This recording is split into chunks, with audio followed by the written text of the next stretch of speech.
Bonjour tout le monde et bienvenue sur Dorénavant, la chaîne qui vous aide à intégrer l'or dans votre patrimoine. Aujourd'hui, j'ai le plaisir d'être reçu par Jean-François Faure. Jean-François, bonjour. Bonjour. Vous êtes le fondateur du groupe Aucoffre et à ce titre, un expert de l'interface entre la banque et le monde des métaux précieux. Aujourd'hui, j'aimerais parler avec vous de quelque chose dont on entend de plus en plus parler, c'est la débancarisation. Qu'est-ce que c'est que la débancarisation? Pourquoi est-ce qu'il faudrait se débancariser? Est-ce qu'il y a des choses à éviter? Quels bénéfices peut-on en attendre? Voilà donc ma première question. En une phrase, se débancariser, qu'est-ce que ça veut dire? Alors, pour répondre à cette question, je vais d'abord peut-être dire qu'est-ce que n'est pas la débancarisation. La débancarisation, ce n'est pas sortir tout ce que l'on a dans sa banque ou dans les banques pour l'avoir à la maison ou sous forme de boîte de petits pois, etc. La débancarisation, ce n'est pas ça.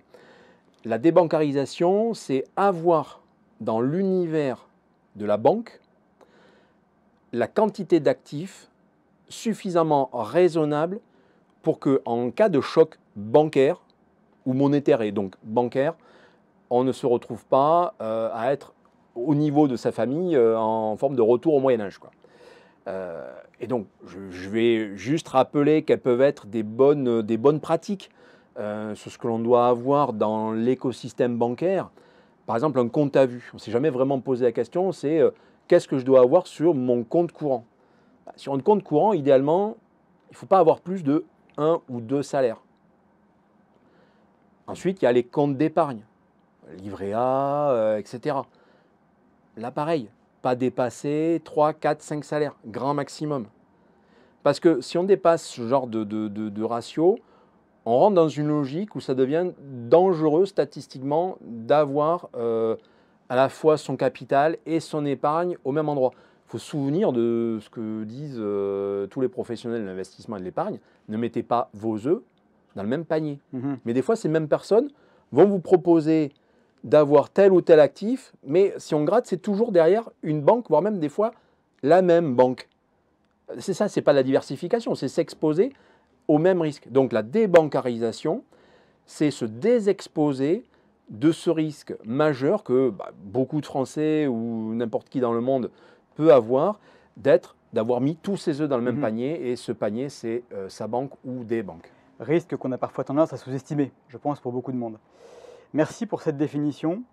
Et du coup, il faut repartir du début. Pour vous, Jean-François, qu'est-ce que c'est qu'une banque et à quoi ça sert? Alors, une banque, sur un sens déjà légal, c'est avant tout un organisme de crédit. Je vais prendre un exemple avec une filiale de Aucoffre qui s'appelle Veracash. Veracash émet un instrument de paiement, on peut avoir un IBAN, etc. Bon, mais ce n'est pas une banque parce qu'elle ne propose pas de crédit. Et alors après, tous les services qui sont connexes au crédit, etc.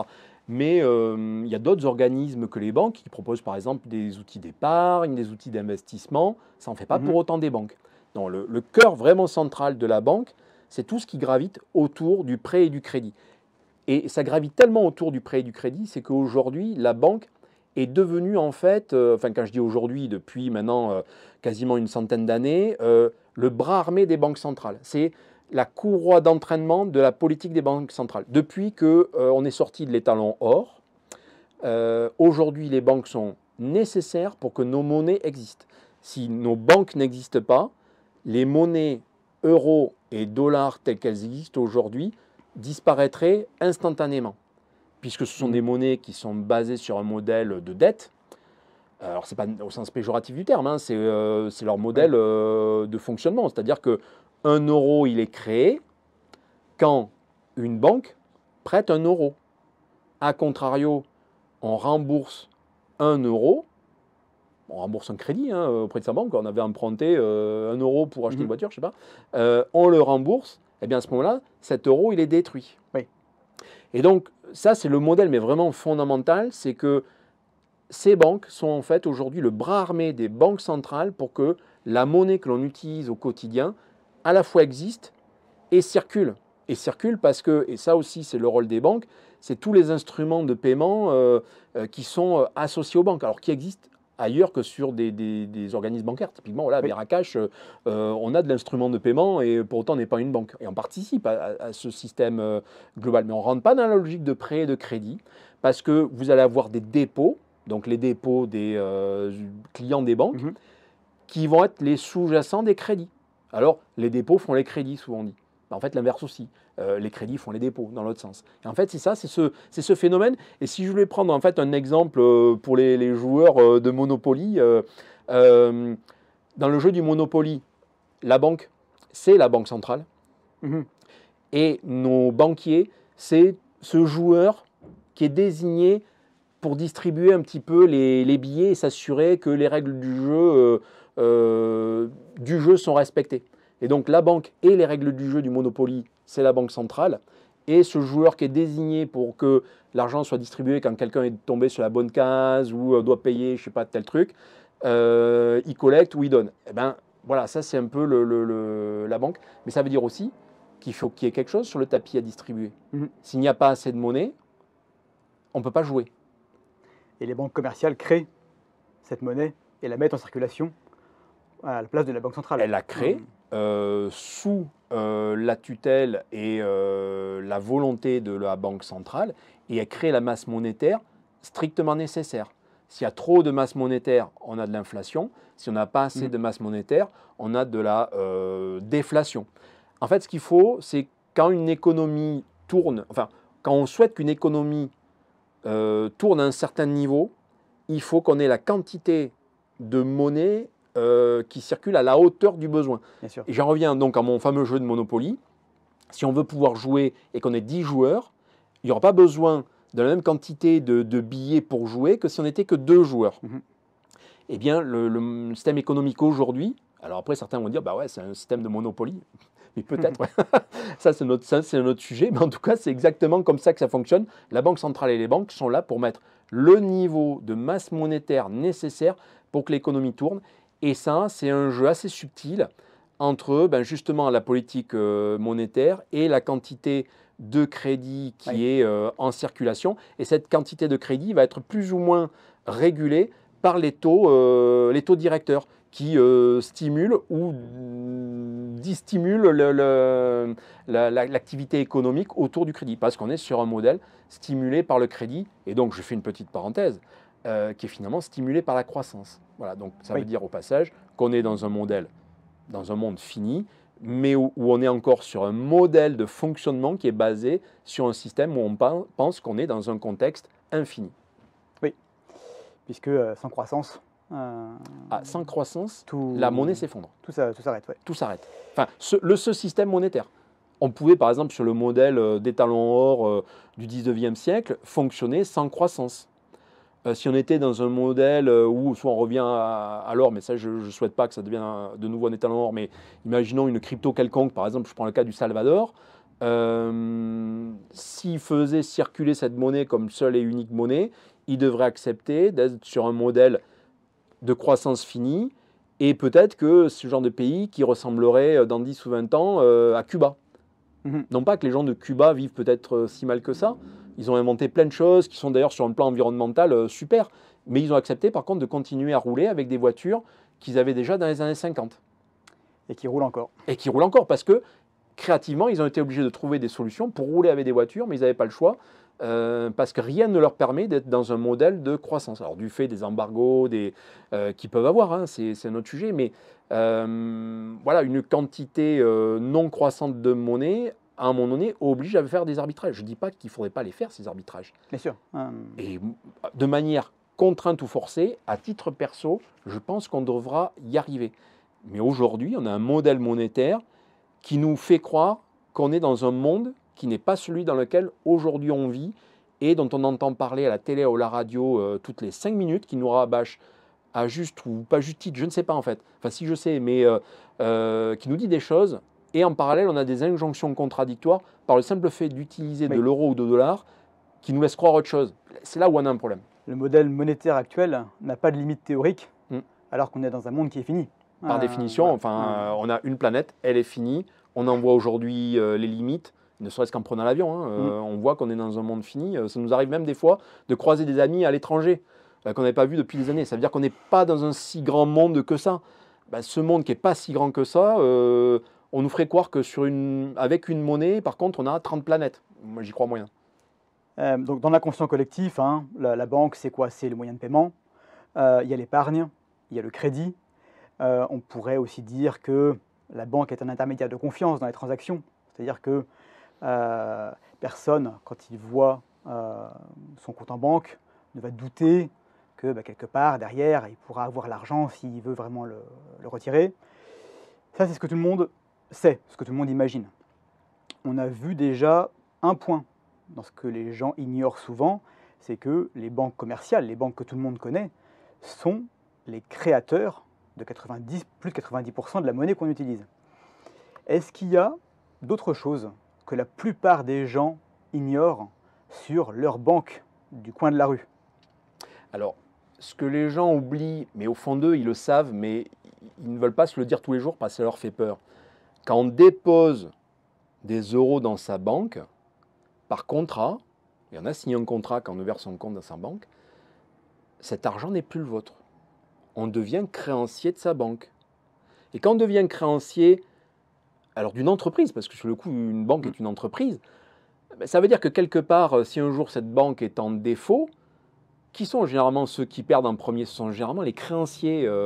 Les premiers qu'on va rembourser, ce sont les créanciers d'État, l'URSSAF, etc. Mais les salariés. Voilà, et les derniers qui seront remboursés de quelque chose, c'est les investisseurs. Et quelque part, on est tous les investisseurs des banques que l'on utilise par le simple fait d'avoir déposé chez eux des fonds qui leur permettent, eux, par effet de levier et par modèle fractionnaire, de démultiplier ces fonds pour faire des prêts. Parce que, et c'est ce que je disais tout à l'heure, les dépôts font les crédits. C'est-à-dire qu'on va déposer 10, grâce à ces 10, votre banque emprunte à la banque centrale ou à d'autres banques peut-être 100, parce qu'on lui fait confiance.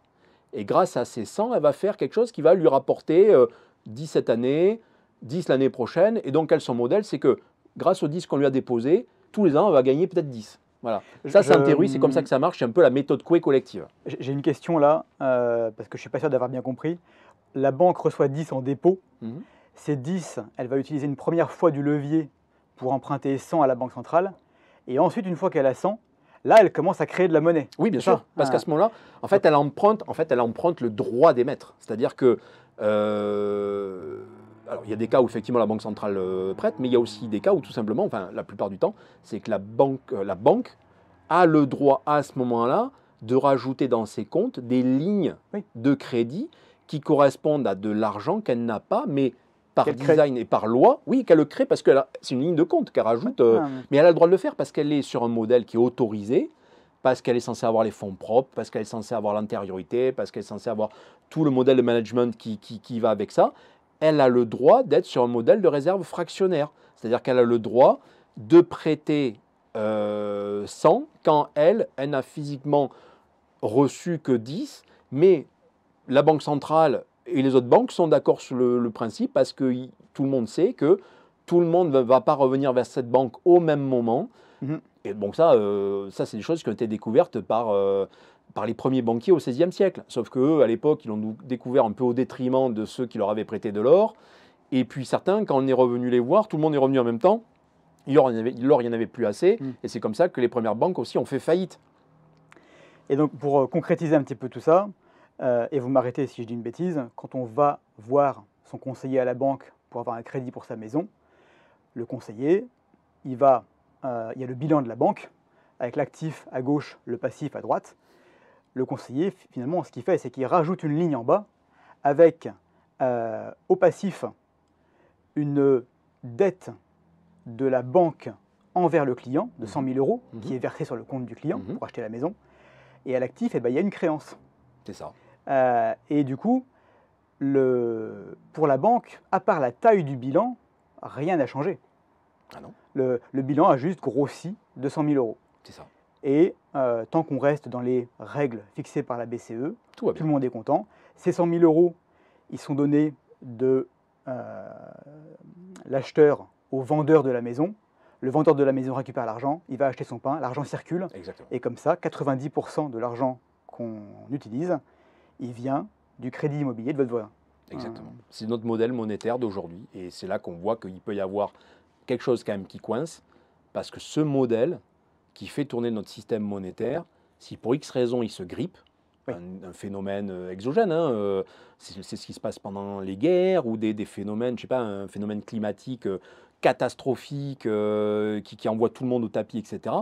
La première chose qui va se passer, c'est un effondrement de l'économie par un effondrement du modèle monétaire. Et si en parallèle, on n'a pas imaginé ou modélisé des modèles monétaires qui pourraient être résilients et qui pourraient immédiatement prendre le relais, vous avez une économie qui est à ce moment-là complètement à l'arrêt, en incapacité de se retourner.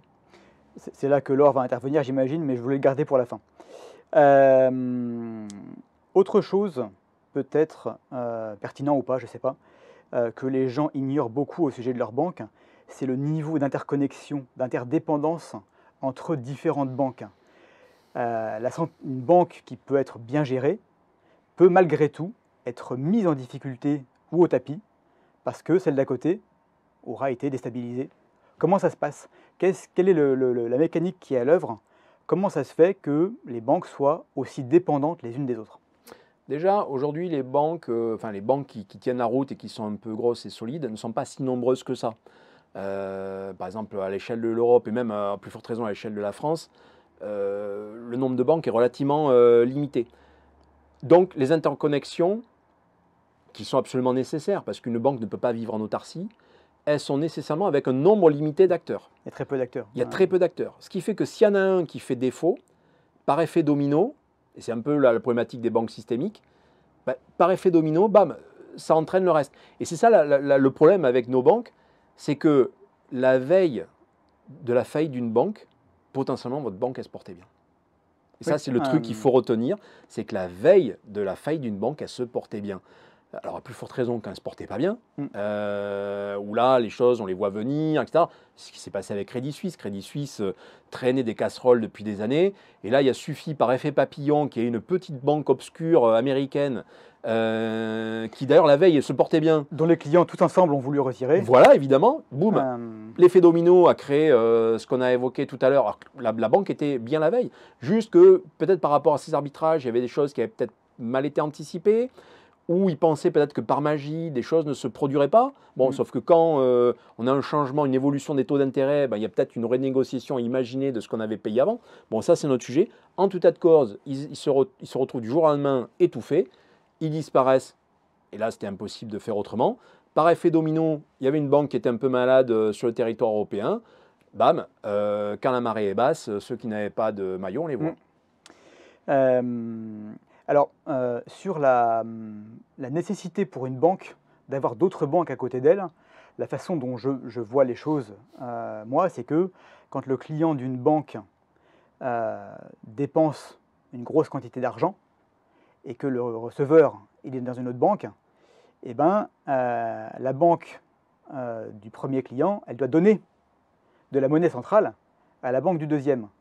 Et ces circulations de monnaie centrale conduisent des fois une banque à en avoir peut-être pas assez et à demander aux copines de savoir si elles peuvent lui emprunter un petit peu. Tant que tout le monde se fait confiance, tout va bien. Par contre, si un jour une banque a des raisons de soupçonner une autre de ne pas être au taquet, elle pourrait refuser.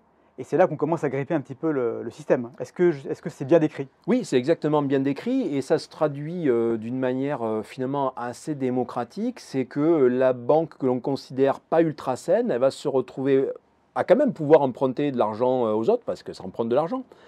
Pas au même taux que nous, hein, mais à des taux qui vont être peut-être plus élevés, qui ne seront pas nécessairement à son avantage, avec peut-être des conditions qui ne sont pas idéales. Et donc une banque qui n'était pas bien ira peut-être potentiellement de plus en plus mal, parce que ce ne sera pas la banque qui est capable de fonctionner au top de ses capacités. Mais ça, n'importe quelle banque en fait peut passer dans ce registre du jour au lendemain. Il suffit qu'elle ait eu un actif, et les banques prennent des risques tous les jours. Alors après, des risques mesurés, mais même sans vouloir faire des expositions où elles font tapis, ce n'est pas du tout le cas, mais même dans des logiques diversifiées, et on l'a vu en 2008 avec Lehman Brothers, où des banques françaises étaient directement ou indirectement impliquées parce qu'elles avaient des actifs qui étaient liés à Lehman. et qui ont fait que leur bilan était dégradé, donc elles demandent de l'argent au voisin pour essayer de limiter la casse, mais l'autre voisin, lui, n'en a pas nécessairement beaucoup plus, ou il lui fait plus confiance, et quand plus personne ne se fait confiance, à ce moment-là, l'argent ne circule plus. C'est ce qui s'est passé en 2008. L'argent ne circulait plus. Tout le monde était attentiste. Tout le monde attendait que le monde s'effondre. Et quand l'argent ne circule plus, l'économie est à l'arrêt. Et on a été à 2 doigts de quelque chose beaucoup plus catastrophique que ce qui s'est passé. Le modèle monétaire actuel n'est pas fait pour l'immobilité. Ça, c'est le moins qu'on puisse dire. Pas du tout. Vous avez évoqué un truc que je ne serais pas capable d'expliquer clairement. La fragilité inhérente au secteur bancaire du fait de la taille des bilans et de la relative faiblesse des fonds propres. C'est-à-dire qu'on a un bilan qui est gigantesque, des fonds propres qui sont tout petits, et cette notion de faillite qui arrive quand les fonds propres tombent à zéro, ça peut arriver très vite quand on a un actif qui est gigantesque. Est-ce que vous sauriez l'expliquer mieux que moi? Non, mais là, ils sont sur des modèles statistiques. C'est-à-dire que ces banques qui sont bien gérées, et ça, on ne peut pas leur enlever ça, ils connaissent, eux, les niveaux de risque qu'ils ont. Et d'ailleurs, ils raisonnent comme des assureurs. Ils savent sur quoi ils peuvent investir, dans quelle quantité, selon quel niveau de danger, etc. Et statistiquement, en bout de course, les maths leur donnent raison. Donc ils se disent, voilà, on peut se permettre, vu notre taille, vu nos encours à droite et à gauche, d'être à 2%, 3%, etc. A contrario, une petite banque est obligée d'avoir des raisonnements complètement différents. Je le dis parce que nous, chez Ocof, on est chez Delubac, donc qui au passage est une banque qui fête ses 100 ans en 2024, qui a un modèle complètement différent, parce que là, quand il y a un emprunt qui est fait auprès de cette banque, s'il y a une problématique de défaut, de remboursement, ce sont les fondateurs de la banque, enfin les dirigeants qui sont, c'est un modèle de commandite simple, donc ils sont sur leur propre denier. Ça n'existe pas. Société Générale, c'est pas Monsieur Société Générale, je ne sais plus comment il s'appelle aujourd'hui, qui lui est responsable sur ses propres deniers. Et donc là, comme on est sur ce genre de modèle où les volumes sont gigantesques, une répartition du risque qui est à la hauteur de la taille du bilan, statistiquement, globalement, il y a peu de chances qu'elle capote. Sauf que quand vous êtes naturellement investi sur l'économie française ou l'économie mondiale, et qu'à un moment donné, un choc exogène fait qu'au même moment, globalement, on vous tire de tous les côtés, quoi. Enfin, là, le modèle qui statistiquement fonctionnait bien, il est grippé par un Black Swan qui n'avait pas, par définition, été prévu. Et c'est ça exactement, c'est comme ça que ça s'était passé en 2008. Et donc, pour répondre à la question, aujourd'hui, les modèles d'équilibre que ces banques ont sont corrects dans le contexte que l'on connaît, du moment que l'évolution de ce monde se fait à une vitesse qui est statistiquement acceptable et modélisable par les banques elles-mêmes. Alors, c'est des banques qui ne fonctionnent quand même pas en temps réel, mais elles sont capables de s'adapter au monde à des vitesses qu'on n'imagine même pas. Mais par contre, quand vous avez une météorite qui tombe sur Manhattan, celle-là, vous ne l'avez pas vu venir, et tout génie que vous êtes, vous la prenez en pleine figure, quoi. Voilà, et c'est ça la problématique. À l'échelle de la semaine, ça irait peut-être, mais à l'échelle d'un jour ou deux, c'est trop rapide. Et d'ailleurs, c'est ce qui s'est passé pour SVB. Les clients étaient concentrés dans un seul secteur d'activité.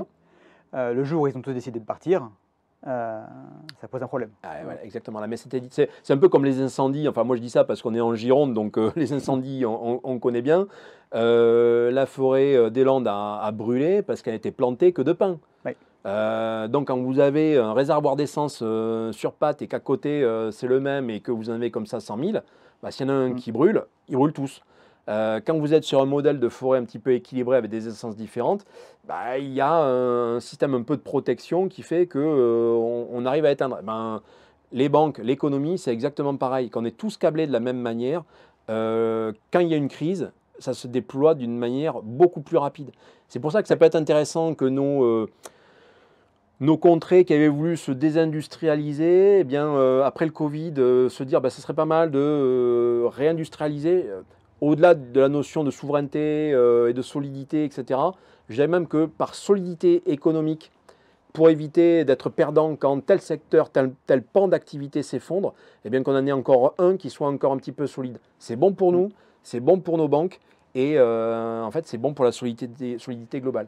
Et d'une certaine façon, le client qui est un petit peu débancarisé de manière saine, eh ben, c'est la petite parcelle de chêne liège dans la forêt des Landes. C'est ça, exactement. Celui qui va peut-être résister un petit peu Ah, il mieux. sera noirci, mais par contre, il aura des pousses vertes Voilà. qui vont se refaire d'ici quelques semaines. Alors, on a pas mal balayé le secteur bancaire. Pour résumer, moi, j'ai envie de dire que la banque, c'est comme un outil qui rend des services, mais comme tous les outils, bah, là, c'est danger. Si on comprend les dangers, alors on pourra s'en protéger. Est-ce que vous êtes d'accord? Oui, je suis totalement d'accord, et aussi partir du fondement majeur qu'aujourd'hui, la banque est la monnaie, et la monnaie est la banque. Et ce qu'ils ont entre eux, c'est cette notion de crédit et de dette. Une fois qu'on a compris ça, eh bien, la diversification ou la débancarisation, c'est être dans un modèle qui soit diversifiant par rapport à celui-là. Est-ce que vous voulez dire que le risque bancaire transpire vers le risque de l'euro et inversement? Exactement. Ok, on y reviendra plus tard. Précisons un petit peu, si on a de l'argent sur son compte en banque, quels sont les risques liés au secteur bancaire? On en a déjà évoqué un bon paquet. Interdépendance, c'est-à-dire que même une banque bien gérée, elle pourrait tomber quand même. J'aimerais qu'on parle peut-être du bank run. Le bank run, c'est un phénomène lié à une perte de confiance temporaire, mais extrêmement rapide et violente. En quoi est-ce que ça met une banque en difficulté? Là, de manière très simple, le bank run, alors dans l'imaginaire collectif, on a ces images, ces photos, soit de bank run de la fin des années 20 aux États-Unis, où vous aviez des queues qui faisaient le tour d'un pâté de maison, de gens qui tentaient de récupérer quelques dollars dans une banque. Et puis voilà, vous avez cette image du rideau qui s'abaisse et celui qui est devant, il ne pourra rien récupérer. Bon voilà, ça c'est les bank runs un peu qu'on a pu connaître jusqu'à il n'y a pas très longtemps. Hein. Encore récemment. On les a vus même récemment en Europe, oui, à Chypre et en Grèce. En Grèce, oui. Il y a eu même des banques bulgares, etc., qui ont eu fait faillite, enfin, ou des gens qui ont eu peur de Crédit Suisse, etc. Bon voilà, mais aujourd'hui le bank run ne va plus nécessairement se faire dans la rue. Aujourd'hui le bank run, à plus forte raison, avec une génération de virements instantanés, le bank run il se fait directement depuis une application mobile. Donc aujourd'hui, s'il y a un bank run ou s'il y avait une envie de bank run, il y aurait de suite une fermeture de rideau, c'est erreur 503 sur votre application mobile. Donc c'est une manière de bloquer le truc, mais ce bank run, on l'a déjà connu même sur des plateformes crypto, même très connues et qui sont encore vivantes aujourd'hui, où à un moment donné, quand ils considèrent que les choses sont un petit peu sous tension, bam, les transactions ne sont plus autorisées. Et finalement, c'est plus ou moins accepté, c'est plus ou moins passé. La tension redescend, 3-4 heures après, c'est réouvert et les échanges se font et ça reprend. Les bourses fonctionnent comme ça. Quand vous avez une action qui est un peu sous tension, on bloque on suspend la cotation, ça prend le nombre de jours que ça va bien. Mais une fois que l'affaire est résolue, boum, la cotation reprend et là, on évite le drame absolu d'avoir une cotation qui passe de 100 à 0 sur un malentendu. Ce qui n'est pas forcément un mal en soi, mais c'est quand même dommage d'être du côté receveur quand c'est son argent. Concrètement, quel scénario désagréable est-ce qu'on pourrait s'attendre à rencontrer dans les années à venir? Alors, scénario désagréable, je vais juste décrire justement ce qui pourrait arriver, mais lié à un phénomène exogène qu'on ne connaît pas aujourd'hui, parce que si par définition on le connaissait, bien on en aurait déjà la parade et donc il ne se produirait pas. Mais une interdiction d'utiliser nos moyens de paiement du quotidien dans un monde où le cash est de moins en moins de mise. Alors ça peut arriver, pour une raison qui peut être par exemple un piratage massif des systèmes bancaires, sachant qu'aujourd'hui, ils sont tous interdépendants parce qu'ils utilisent à peu près les mêmes prestataires et les mêmes logiciels. Donc si globalement il y en a un qui est piraté, tout le monde tombe. Ensuite, des problématiques de connexion. Si vous avez du mal à vous connecter, ça va être compliqué d'avoir accès au cash, à l'argent ou aux moyens de payer. Donc ça peut être aussi une problématique, ça peut arriver. On a parlé de problématiques cyber, mais on peut parler aussi de problématiques d'accès à Internet. Je prends le cas de l'Ukraine. L'Ukraine n'aurait pas eu Starlink. Pendant plusieurs semaines, l'Ukraine n'aurait probablement plus d'Internet. Quand vous n'avez pas d'Internet, aujourd'hui vous n'avez plus de banque, mais vous n'avez plus non plus de grands commerces. Il n'y a plus d'échanges. C'est le retour à une forme de Moyen-Âge. Et là, on redécouvre le plaisir des téléphones fixes. Ah mais non, en fait, les téléphones fixes, ils ne marchent pas non plus parce qu'ils étaient reliés à Internet. Ça, on l'a oublié. C'est-à-dire qu'aujourd'hui, nos standards téléphoniques ne sont plus interconnectés comme il était il y a 40 ans. Aujourd'hui, tout passe par Internet. Donc même si vous avez une vieille prise téléphone, vous dites, ouais, voilà, dans une logique un peu fin du mondiste, je continue à la payer. Voilà, c'est un beau câble en cuivre, c'est pas de la fibre, blablabla. Oui, mais en fait, en bout de course, c'est géré par un standard. Hein. Et derrière, il n'y a pas des standardistes avec... derrière, c'est Internet. Si Internet tombe, la ligne, elle répondra occupée. Voilà, donc, et ça, s'il n'y a plus ça, il n'y a plus de banque, il n'y a plus d'accès à la monnaie, à l'argent. Et là, de manière un petit peu ponctuelle, on redécouvre d'autres choses. Alors, oui. Ma question était plus orientée vers quelque chose qui serait en lien avec le monde de la banque, effectivement. S'il y a la guerre et qu'il n'y a plus Internet, il n'y a pas que la banque qui va tomber. Oui, Il y aura beaucoup, beaucoup, beaucoup d'autres inconvénients. Je parlais de choses plus, plus bancaires. Une banque qui serait actuellement trop exposée à des cochonneries, une déstabilisation d'une banque qui en entraînerait d'autres, quelque chose de plus politique, qui utiliserait la banque et le fait que le cash ne soit plus vraiment de mise pour faire des choses ou d'autres, vraiment quelque chose qui ne puisse pas être imputé à un signe noir absolu, systémique. Est-ce que vous avez des idées là-dessus? Là, il faudrait globalement que tout le monde soit coupable, et ça peut arriver.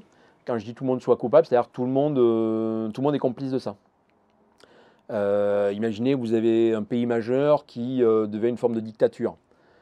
Évidemment qu'à ce moment-là, tout moyen serviciel, technique, industriel, quelque part est là pour servir le modèle politique, y compris les banques, et même, je dirais, en priorité les banques.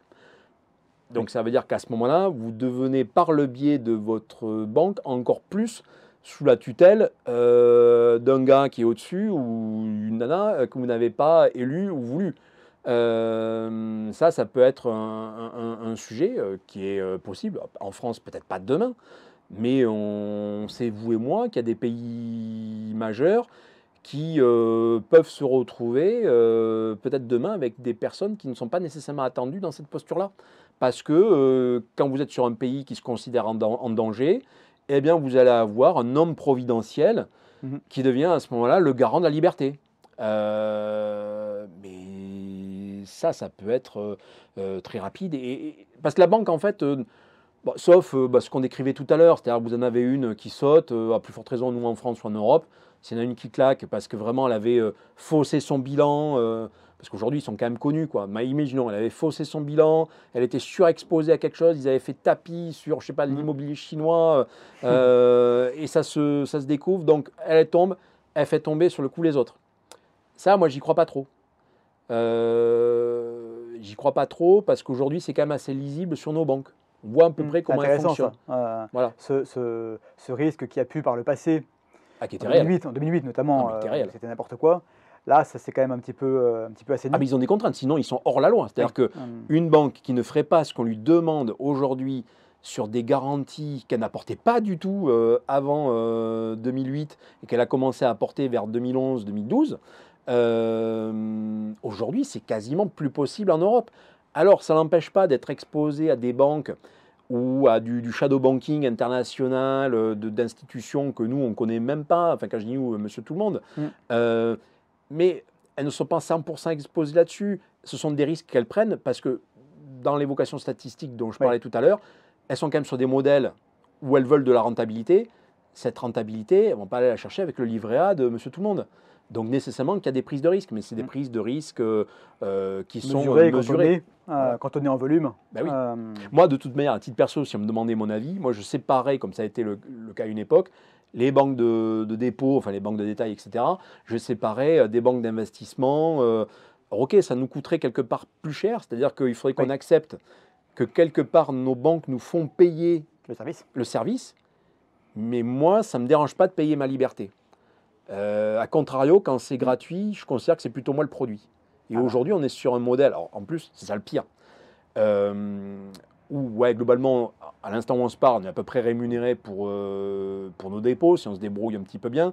Donc on pourrait dire globalement que si on voit ce qu'on paye d'un côté en matière de service et ce qu'on récolte de l'autre côté, bon voilà, on est à peu près à l'équilibre. Mais c'est même pas vrai parce qu'en plus, on paye, on paye en bout de course quand même malgré tout le service pour quelque chose qui n'est même plus à nous, quoi. Donc c'est là où ça devient terrible. Je préférais vraiment une banque qui me fait payer moi la conservation de mon argent. Mais par contre, c'est pas dans son bilan, ou si c'est dans son bilan, mais pas sous forme de dette, quoi. C'est une forme de compte cantonné. Mais ça existe, hein. C'est ni plus ni moins que ce que des gens comme Veracash font. On est sur des modèles de cantonnement, quoi. Il y a une question que je voulais poser tout à l'heure, et j'ai oublié, peut-être relativiser un petit peu. Si jamais une banque devait faire faillite, les premiers à perdre, ce seraient quand même les actionnaires de la banque, avant les déposants. Oui, mais les actionnaires, ils connaissent le risque. Pour eux, cette action, c'est une ligne. Il n'y a pas de sujet, ils peuvent le perdre. Ça fait partie des risques. Ce que je veux dire, c'est que légalement, le déposant n'est pas l'égal de l'actionnaire. Mais aujourd'hui, avec les lois qu'on a pu voir depuis 2015, l'utilisateur de la banque est quasiment au même niveau que l'actionnaire parce que tout simplement, il est un créancier. Comme les autres. Alors la seule différence, c'est que lui, en tant que déposant, il a la fameuse limite de 100 000 euros ou 70 000 suivant dans quoi on a investi. Mais ça, pareil, ça c'est ce que j'appelle encore la méthode Coué un peu collective, c'est-à-dire on se fait tous croire que c'est une sécurité, donc comme on y croit tous, eh bien, ça marche. Oui. Mais le jour où on est massivement à ne plus y croire pour X raisons, ça marchera, mais plus du tout, parce que basiquement, la contrepartie derrière n'y est pas, c'est-à-dire qu'elle n'est pas suffisante. Rappelez-nous les ordres de grandeur. C'est quoi, c'est 5 milliards Oui, mais voilà, globalement, on rembourse même pas 800 euros par Français, quoi. Donc, voilà. Donc il y a un problème. Et donc, en tant que déposant, bon, ok, on est exposé. Et en tant qu'électeur, est-ce que l'État se permettrait de laisser la contagion se répandre? Est-ce qu'on ne trouverait pas une imprimante avec 100 000 euros par déposant et puis de manière à dédommager? Mais ça on l'a déjà vu. Oui, on l'a déjà vu, mais récemment. On le reverra encore, en fait. Bien sûr. C'est whatever it takes. Voilà. Donc en fait, en 2011, l'euro a failli disparaître. Pour ce genre de raison, au mois d'août, les ministres des Finances européens qui étaient réunis ensemble, ils l'ont dit après, en fait, ils ont fait une analyse quasi post-mortem du sujet. Les gars, ils se sont dit, on ne sait pas si demain, mais quand ils disaient demain, c'était vraiment demain, c'était le jour d'après, l'euro était en posture d'exister encore. Ça, c'était en plein mois d'août. Voilà, on a une monnaie qui a fait exploser, et puis on a un banquier central qui a sorti l'arme de protection massive, c'est le quoi qu'il en coûte. Et donc, ce n'était pas un Français, c'était un Italien. Voilà. Qui a rétabli la confiance. Oui, tout à fait. Et c'est reparti pour quelques années. Exactement, sur un seul modèle de confiance. Le monde d'après est exactement le même que celui d'avant. Mais le fait d'être sur ce modèle, on va tous y croire, etc., ça devient autoréalisateur. C'est que sur le coup, ce qui allait devenir une catastrophe a réussi à se résoudre. Et finalement, on s'en est plutôt bien tiré. Pour preuve, on est là pour en parler. Exactement. Donc l'argent qu'on a sur son compte en banque, peut-être qu'après tout, il n'est pas si à l'abri que ça, contrairement à ce que beaucoup de monde imagine. Du coup, il faut simplement maîtriser son exposition à ce risque. Jean-François, j'ai retiré 50 euros au distributeur ce matin. Est-ce qu'on peut dire que je me suis un peu débancarisé? Alors oui, on peut le dire. C'est pour raisonner sur ce que je disais tout à l'heure, c'est qu'aujourd'hui, on ne peut pas dissocier l'usage de sa monnaie, des interactions bancaires, justement du système numérique, digital, etc. Quand bien même j'ai le billet dans ma main. Oui, mais Alors, c'est là où il y a une petite nuance. Disons que le billet de 50 euros, sur le coup, par design, il est quand même offline. Donc ça, c'est quand même un premier point qui est plutôt gagnant. Mais la problématique, là, ça va peut-être en faire sourire certains, et je vais reprendre le cas de Chypre en 2013. C'est qu'en 2013, Chypre était à l'arrêt, non pas parce que les banques étaient fermées. Oui, alors factuellement, elles étaient fermées, donc on ne pouvait plus rien retirer, etc. Mais le problème, il n'était pas vraiment là, parce que l'argent, tout le monde en avait. Le problème, c'est que les gens, justement, ils avaient des liasses de billets, et on ne pouvait pas payer. Alors, je ne sais pas si les Chypriotes mangent du pain, mais imaginons, ils sont consommateurs de pain. On ne pouvait pas payer sa baguette avec un billet de 50 euros. C'est-à-dire que ce billet de 50 euros qu'on a retiré, il est sympa, sauf que si on ne peut pas l'exercer, parce qu'un billet de 50 euros, c'est un pouvoir libératoire. Bien sûr. Et si on ne peut pas l'exercer en tant que pouvoir libératoire sur une contrepartie, eh bien, c'est juste une feuille de papier, quoi. Et pourquoi est-ce qu'ils ne pouvaient pas? Ah ben, ils ne pouvaient pas parce qu'en face, personne n'était en posture de leur rendre la monnaie parce qu'il n'y avait plus suffisamment de monnaie. Les banques étant fermées, elles n'alimentaient plus les commerces en monnaie. Et la solution est arrivée 15 jours après avec des containers de la Banque centrale qui arrivaient avec des petites coupures et des pièces. J'ai caricaturé, hein, mais c'est les pièces d'1 centime qui ont sauvé Chypre. Oui, c'est ça. Personne ne pense à stocker de la petite monnaie. Et dans ce cas-là, ça a été le grain de sable. Ça a été ça la solution. C'est la petite monnaie. Donc c'est une première manière de débancariser. C'est effectivement d'avoir un petit peu de monnaie pour voir venir, mais pas voir venir les 6 mois qui suivent. Oui, C'est la semaine, les 15 jours, les 15 jours qui viennent. Ouais, c'est la fameuse petite cassette dans laquelle on a un peu l'équivalent du kit euro. Bien sûr. Pour ceux qui connaissent ce fameux kit là qu'on a eu au début des années 2002, 2000. Voilà, c'est ça, un peu éducatif, hyper drôle. 15 euros, 100 francs. Exactement. Voilà. Avec toutes les pièces. C'est un petit kit avec toute la panoplie. Et au pire, c'est un truc cool, on collectionne. Et ça, on le transmet à ses enfants dans 40 ou 50 ans quand les fameuses pièces ou billets auront été démonétisées. Oui. Donc, on retire un petit peu de liquide, mais pas trop. Non. Hein, attention. Parce que le liquide, il s'érode. A contrario, je vais prendre 1923 à l'Allemagne. Oui. Le matin, vous aviez un billet de 100. Le soir, c'est toujours un billet de 100. Mais entre les deux, sa valeur avait été divisée par 10 000. Dans beaucoup de films, de séries, on voit des criminels qui font beaucoup d'efforts pour blanchir de l'argent sale. Inversement, j'imagine qu'il serait possible de salir de l'argent propre sans le vouloir. Est-ce que vous avez une anecdote à ce sujet? Nous, c'est plus qu'une anecdote dans le sens où nous, c'est notre métier du quotidien par la loi. Ça nous concerne nous, ça nous concerne tous nos confrères, nous de nous battre contre le blanchiment d'argent et le financement du terrorisme. Donc, on est dans un monde où il y a des mondes parallèles de criminels qui ont besoin d'utiliser de l'argent qu'ils ont récupéré de manière illicite sur des commerces illicites. Alors, de suite, on pense à la drogue, mais c'est pas le seul, hein, c'est trafic d'organes. Et pas que sur des gens qui ne veulent plus leurs bras, hein, globalement des gens qui voulaient encore utiliser leurs bras, leur cœur, leurs poumons, etc. Donc voilà, trafic d'animaux, trafic en tout genre et des choses souvent plutôt dégueulasses, quoi. Donc nous, globalement, on n'est pas là pour cautionner ce genre de choses. Ça tombe bien, en plus la loi de toute merde nous interdirait d'imaginer que les choses puissent être autrement. Donc on a vocation à se battre contre ça. Donc nous, on est là pour vérifier que l'origine des fonds est à peu près connue ou lisible par quelqu'un que des gens connaissent ou qui est lisible, qui s'appelle une banque. Donc voilà, quand les fonds arrivent, on essaie un peu de tracer les choses. Donc ça, c'est le premier point. Donc c'est la lutte anti-blanchiment d'argent. Et puis il y a aussi le financement du terrorisme, donc qui est la manière de noircir en fait. C'est-à-dire qu'il y a, par exemple, je prends un cas concret, c'est une cagnotte secrète. Donc cette cagnotte, elle est abonnée par des gens qui à la base avaient de l'argent qu'ils avaient gagné par le fruit de leur travail ou quelqu'un qui leur avait donné, etc. Et abonne sur une cagnotte qui va être utilisée pour créer un attentat.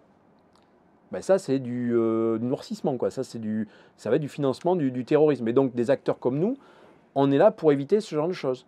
Donc voilà, quand vous avez un acteur qui se réveille un matin et qui se rend compte qu'un de ses clients, heureusement, il n'a pas utilisé son moyen de paiement, et quelqu'un qui s'est fait péter sur les Champs-Élysées, vous vous dites, tiens, mon instrument de paiement, il n'est pas loin d'avoir malheureusement touché ou d'avoir été utilisé par la mauvaise personne.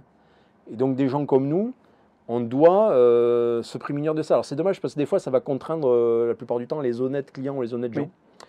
Donc ça c'est vrai pour les banques. Les gens se plaignent de leur banque. Mais au même titre que les gens aussi se plaignent de Veracash ou de Ocof ou de nos confrères divers et variés, parce qu'on est tenu de faire ce genre de job. On va revenir là-dessus un petit peu plus tard. Dans ma question, c'était plutôt un honnête client qui, pensant se débancariser, va retirer une quantité incroyable d'argent liquide et réalisant après qu'il finalement il n'y avait pas besoin, il se retrouve avec beaucoup d'argent qui est devenu sale. Oui, alors non, il n'est pas devenu sale. S'il s'est débrouillé pour peut-être garder des justificatifs, parce que cet argent, il a retiré quand même d'une banque. Donc il a quand même toujours un justificatif bancaire qui prouve qu'il a été retiré de telle ou telle banque. Donc il peut se débrouiller peut-être par petites touches pour prouver que cet argent qui fait revenir n'est pas un argent illicite. Mais c'est clair que à ce moment-là, ça devient un peu plus compliqué pour lui.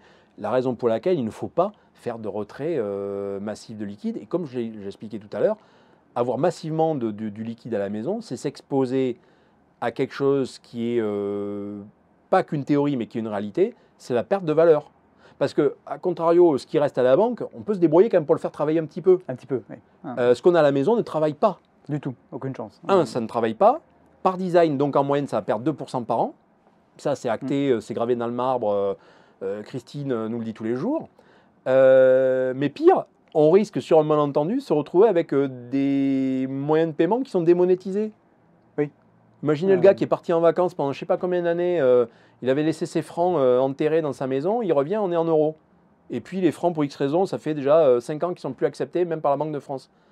Bah, on a des super produits de collection, j'espère qu'il avait des billets rares, mais là ça ne vaut rien, ça vaut que le papier. C'est là où il faut être un petit peu réaliste, mais c'est comme sur l'or, c'est pareil. Moi j'ai des clients qui veulent tout avoir à la maison, parce qu'ils se disent, ben voilà, je m'affranchis de tout risque de contrepartie. De tout risque de contrepartie. Donc la banque, au coffre, machin, bidule. Ouais, mais enfin, grand confinement, mars, avril, mai 2020, on ne peut plus sortir de chez soi. On a tout juste peut-être le droit de voir son voisin, et encore s'il a envie. En tout état de cause, on ne peut pas aller voir sa banque. On ne peut même pas aller dans une boutique de rachat d'or, etc. Donc la contrepartie sur son or ou son cash à la maison, il n'existe plus. Donc ça sert à quoi d'avoir des briques à la maison, enfin des lingots d'1 kilo par exemple, si on est incapable de l'exercer, le fameux pouvoir libératoire. Parce que l'or ou les billets, la seule chose qui compte, c'est ce qu'on peut en faire. Bien sûr. Enfin, aux dernières nouvelles, avec 1 kilo d'or, on ne peut pas faire des crêpes. Sans compter qu'à vouloir éviter des ennuis en retirant beaucoup d'argent pour soi à la maison, est-ce qu'on ne pourrait pas éveiller des soupçons injustifiés, mais des soupçons quand même, oui. De la part de Tracfin Alors, Tracfin non, mais d'abord sa banque. Oui. Donc sa banque va faire ce qu'on appelle une déclaration de soupçon, une DS, en langage professionnel. Et donc cette déclaration de soupçon, ça ne veut pas dire qu'on est coupable, mais c'est juste que la banque, à ce moment-là, ayant vu une opération qui est hors norme, la banque a fait une déclaration de soupçon auprès de Tracfin, elle ne considère pas que vous êtes malhonnête. Elle considère juste qu'à ce moment-là, vous venez de faire quelque chose d'hors norme. Et donc, si ce n'est pas dans la norme, elle se couvre en signalant l'événement. Ah oui, mais elle le fait parce que tout à l'heure, je parlais de statistiques. Les statistiques sont fondamentales dans le monde bancaire et financier. S'ils sont sur des modèles où ils se sont plantés parce qu'ils n'ont pas les diligences correctes auprès de leurs clients, à un moment donné, ils sont un modèle qui va exploser. C'est-à-dire quoi, ils peuvent faire plaisir à tout le monde, mais à un moment donné, peut-être que leur faillite peut venir aussi de leur propre relation avec leurs clients parce qu'elle n'a pas été diligentée de la bonne manière. J'ai donné un exemple.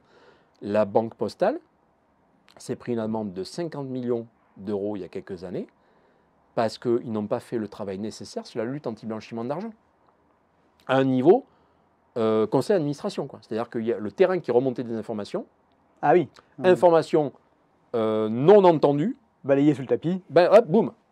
Je dis ça parce que c'est public. Donc voilà, la CPR d'ailleurs rend public toutes les sanctions qu'ils peuvent émettre. Donc voilà, c'est quand même une obligation. Donc quelqu'un qui ne le fait pas, la banque qui ne le fait pas est dans une posture de mauvaise gestion et elle sera sanctionnée comme telle. Quand bien même le risque ne serait pas concrétisé. Oui, mais c'est bête à dire, mais là aussi statistiquement, on sait que les choses ne se passent pas par hasard. C'est-à-dire que oui, il y a le fameux client, et nous en plus chez Ocoff ou Veracash, on les connaît, évidemment, qui sont libres, ils veulent se protéger, ils veulent être un peu dans une forme de monde parallèle, etc. Mais il y a eux, on les connaît bien. Mais statistiquement, on sait qu'il n'y a pas qu'eux. Et il peut y avoir des gens qui font ça pour justement les mauvaises raisons qui doivent être combattues. Donc c'est là qu'il faut faire attention, à bien vouloir faire pour éviter des problèmes qui pourraient survenir. On risque de se créer des problèmes bien réels. C'est le même problème au passage avec les cryptos. Je tiens quand même à le signaler. Alors moi, je le dis avec d'autant plus de liberté qu'on est nous-mêmes exploitants d'une plateforme crypto qui s'appelle Cryptcool. Donc Cryptcool, on vend des bitcoins et des ethers. Mais il faut quand même se souvenir qu'un banquier ou une banque garde encore dans sa tête, alors ça remonte un peu à quelques années, mais c'est quand même toujours le cas, a quand même une vision assez dégradée des gens qui achètent des cryptos. Et jusqu'à il n'y a pas encore très longtemps, moi j'ai connu des personnes qui se retrouvaient sanctionnées par leur banque parce qu'ils avaient utilisé leur compte bancaire pour acheter des cryptos sur telle ou telle plateforme. On va en reparler, juste après. À part les métaux précieux, parce qu'on garde ça pour la fin, est-ce qu'il y a d'autres moyens de se débancariser? Alors, les moyens de se débancariser sont quand même assez variés. Si on en revient à se dire, en fait, en bout de course, l'argent ou les fonds que j'ai chez moi, ils me servent à quoi? Est-ce qu'ils me servent à une forme de rendement? Alors, si c'est du rendement, dans ce cas-là, une manière de débancariser, c'est d'avoir par exemple de l'immobilier. Ou tout ce qui gravite autour de l'immobilier. Quand je dis immobilier, ça peut même être du Airbnb. Enfin, voilà, c'est tout investissement qui me permet d'avoir en contrepartie une rente, etc. Ça peut être aussi des actions, mais en direct dans des entreprises. Je vais prendre le cas le plus connu.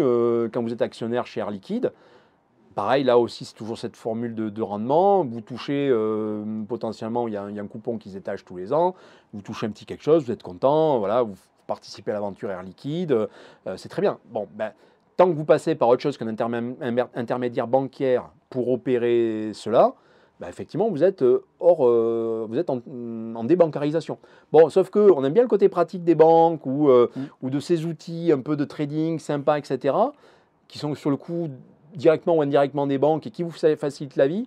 Donc malheureusement, des fois, on est quand même exposé à nos banques en voulant utiliser ou acheter un produit de débancarisation. Alors attention, alors c'est super d'avoir des actions hyper liquides, on achète, on vend, mais il ne faut peut-être pas que ça. Il en faut peut-être aussi directement enregistrer dans les registres, dans les cahiers de ces entreprises. Alors c'est peut-être un petit peu moins liquide, mais quand ce sont des grosses sociétés, ils ont des départements qui sont dédiés à ça. Donc de toute manière, en plus, vous serez conviés à des réunions annuelles. Enfin, c'est plutôt super sympa. Donc pour clarifier, il est possible de devenir actionnaire autrement que dans son PEA à la BNP, Bien par sûr. exemple. Mais après, on le paye. On sait qu'il y a un coût, c'est-à-dire un coût de peut-être de plus grande complexité. Mais même quand on est en direct sur ces actions, j'ai cité Air Liquide, mais même aujourd'hui, on peut être actionnaire de Veracash d'ailleurs. Alors, elle n'est pas cotée en bourse, mais on peut être actionnaire de Veracash si on est dans le registre, dans la fameuse mini-bourse, qui est d'ailleurs relativement liquide. Sur le coup, c'est en dehors du système bancaire. Après, on connaît les risques que l'on prend là-dessus, mais tout à l'heure, je parlais, voilà, c'est un produit de diversification, un produit d'épargne. Et puis après, pour se souvenir de pourquoi en fait on a de l'argent dans une banque, c'est peut-être pour acheter des biens ou des services. Mais peut-être qu'une manière aussi de débancariser, c'est déjà tout simplement d'avoir chez soi les fameux, à disposition les fameux biens ou services qui nous plaisent. Donc je ne sais pas si on est collectionneur de ceci ou de cela, ben, peut-être collectionner quelque chose que l'on sait qui en temps un petit peu de crise peut prendre de la valeur. Je prenais l'exemple un peu caricatural tout à l'heure du gars qui débancarisait, qui achetait des tracteurs. Moi, je caricature, mais c'est une manière d'être sur un actif de débancarisation. Bien sûr. Le gars, il se dit, ben, moi, un tracteur, je sais la valeur que ça vaut, quelle que soit la période, et il ne vaut rien s'il n'y a pas d'agriculteur. Bon, voilà, bon, c'est un raisonnement très basique, mais ce raisonnement, on peut le démultiplier dans tous les domaines, en fait. Donc après, c'est chacun aussi à voir par rapport à ses passions, à ses envies, à sa culture, sa compétence, parce que c'est bien aussi d'acheter des choses que l'on maîtrise, que l'on connaît. Je dirais qu'un artiste, il ne va pas se débancariser dans le même domaine qu'un professionnel de la finance. Parce que le professionnel de la finance, je peux vous dire, il sait se débancariser. Nous, chez Ocoffre, on en a. Donc, on a des CGP, on a des banquiers, on a des assureurs, on a même des mutuelles. On a tout ça, nous, comme clients chez Ocoffre. Donc, c'est des gens qui, justement, voilà, ont fait partie de leur modèle de débancarisation et ils ont d'autres leviers. Je reviens 2 secondes sur l'immobilier. En général, quand on dit immobilier, il y a un crédit qui est associé à ça. Donc là, on est encore lié au monde bancaire, mais j'ai l'impression qu'on est d'un meilleur côté de la barrière. Oui, parce que sur le coup, c'est nous qui devons de l'argent à la banque. Du coup, je vais caricaturer, parce que c'est un peu d'ailleurs le raisonnement de certains de mes clients, mais ils n'ont pas totalement faux. Vous avez acheté le bien immobilier, ok, d'accord, vous remboursez votre banque, mais si votre banque a un problème, ça reste le problème de votre banque, quoi. Enfin, le bien immobilier, vous l'avez, quoi. Ok, donc elle va se faire acheter, donc en bout de course, la créance va être transmise. Bon, en fait, il n'y a pas de sujet, quoi. Donc, limite, c'est plus le problème de la banque que le sien. Et là, moi, je parle du bien tangible en lui-même, qui est ce bien immobilier, qui, lui, est un produit de rapport. Ok, d'accord, les loyers sont versés dans une banque, hein. Déjà, c'est peut-être pas la même. Et puis, on n'interdit pas de faire verser un loyer dans autre chose que de l'euro, d'ailleurs, hein. Donc ça compte quand même. Immobilier, même adossé, même oui. avec un crédit, Mais bien sûr, on se considère débancarisé, mais évidemment. puisqu'on est de l'autre côté de la barrière. Exactement. Et C'est pas la même exposition, voilà, quoi. Elle est un peu inversée. Disons que la problématique, c'est si vous aviez un effet domino qui vous imposait à un moment donné de devoir rembourser le principal de ce bien. Alors, en France, on n'est pas tant que ça exposé à ce genre de choses, mais c'était très criant, par exemple, aux États-Unis ou en Espagne ou dans ces pays où finalement, la seule chose que vous remboursiez, c'était jamais le principal, parce qu'on considérait que de toute manière, votre bien immobilier, il vaut ce qu'il vaut, donc il ne se dépréciera jamais, donc il n'y a pas de problème. Vous ne remboursiez que les intérêts. Oui. Bon, bah, on s'est pris 2008 quand même comme ça. Oui. Et maintenant, je décide d'acheter de l'or ou de l'argent métal. En quoi est-ce que c'est mieux ou moins bien, par certains côtés, que de retirer des billets de banque au distributeur? Alors, de matière très simple, on sait pourquoi on achète de l'or. Et je vais faire quand même un focus sur l'or. L'or, on l'achète dans cette logique contre-cyclique de perte de valeur de la monnaie. Oui. Que cette monnaie, elle soit sur votre compte bancaire avec les risques qu'on connaissait, mais aussi la praticité que l'on connaît, hein, quand même. Hein. Oui, qui est un avantage. Quand même. Enfin, quand on disait débancarisé tout à l'heure, on n'avait pas dit qu'il fallait qu'il y ait zéro sur les comptes bancaires, hein. Bien sûr que non. Voilà. Versus ce que vous avez à la maison. Donc voilà, les fameux billets sous le matelas, qu'il faut quand même exfiltrer le jour où vous en avez besoin. Donc il faut les sortir, il faut les exercer, etc. Donc c'est pas nécessairement simple. Mais en plus, eux, ils se sont pris la perte de valeur de l'inflation. Donc là, évidemment, nous, on est dans la logique de la diversification. Donc les billets à la maison sous la forme du kit dont je parlais tout à l'heure, un petit peu drôle qu'on transmet dans quelques années à ses enfants. Un petit peu, c'est super, rien faux, quoi. C'est la tirelire, c'est le cochon, c'est le truc drôle, quoi. On garde 1000 € et puis on en parle plus. Voilà, basta, quoi. 1000 € que vous acceptez de perdre, en fait. Oui, bien sûr. C'est 1000 € que vous acceptez de perdre parce qu'ils ont été volés par la femme de ménage, parce qu'ils ont été bouffés par l'inflation, ou ils ont été bouffés par les rats. Voilà. Ou les chats. Ou les chats. On a des chats à la maison. Bon, j'ai jamais trop vu de chats qui bouffaient les billets, mais par contre, les souris, ouais, ça existe. Donc, on se retrouve avec de la valeur qui est mieux protégée. qui comporte quand même quelques Bien inconvénients sûr, de liquidité par rapport à des billets qu'on aurait chez nous, tout à fait. hein, forcément. Des inconvénients de fractionnabilité en fonction Ouais. de la taille des pièces. Mmh. Mais on a cette accroche à l'inflation. C'est-à-dire que ça ne va pas suivre exactement, mais on voit bien que sur le long terme, la valeur de l'or dans le temps reste quand même assez stable, Ah bah, ou parfaitement stable, mais oui. si on la prend comme référence. Et on voit que si on inverse la courbe du cours de l'or et qu'on la regarde la tête en bas, on voit la valeur de l'euro ou du dollar qui s'effondre. Qui se déprécie et la valeur de l'or, ma boutade, c'est pencher la tête de 16 degrés et demi vers la gauche et vous avez l'impression que le cours de l'or, il est plat. Ouais. Alors, en fait, dans l'absolu, c'est pas totalement vrai parce qu'il y a eu tellement d'effets, des fois économiques, même au niveau de l'or lui-même, et des vrais désamours, hein. Il y a eu la fin des années 90, l'or, plus personne n'en voulait parce que on était tellement piqué au digital. Ouais. Et les entreprises dignes de ce nom n'étaient que des entreprises en .com. Et la monnaie qui poussait tout ça, c'était forcément le dollar. En fait, c'était l'époque des traders fous. On a même fait des films, American Psycho, etc. Enfin, on était dans ce contexte, quoi. C'était enfin, c'est un monde de malades. Bon, qui a explosé direct. D'ailleurs, c'est comme par hasard à ce moment-là que l'or est reparti à la hausse, hein. On est parti quand même de 200 dollars Mm.